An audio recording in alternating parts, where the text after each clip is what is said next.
Magandang araw sa ating lahat. Narito po ang ating weather update.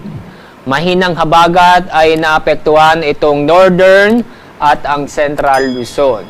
Yung pong low pressure area malapit po sa Batanes area, ngayon kaninang hapon ay tuluyan na pong nalusaw. Isa na lamang pong weather system o yung bagyo na po ang binabantayan natin o tropical depression nasa labas po ng ating Philippine Area of Responsibility. Nasa layong 2,105 kilometers east-northeast ng extreme northern Luzon. Isa siyang tropical depression na ang lakas ng hangin nito ay umabot sa 55 kilometers per hour. Ito yung lakas ng hangin malapit sa gitna ng bagyo. At sa kasalukuyan, napakalayo na itong bagyo sa ating bansa. So malabo na itong pumasok sa ating Philippine Area of Responsibility.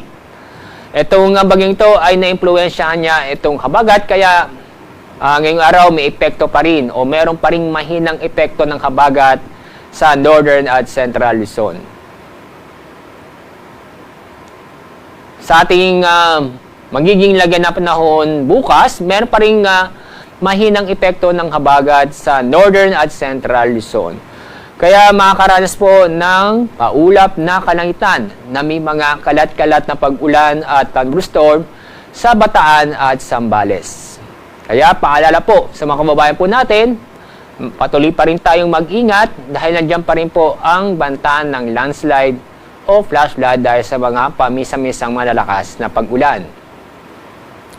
Samantala, ito pong lalabing bahagi po ng Luzon. At kasama na rin po ang buong Visayas at ang buong Mindanao. Bukas, fair weather po tayo o maganda ang panahon ang inaasahan po natin.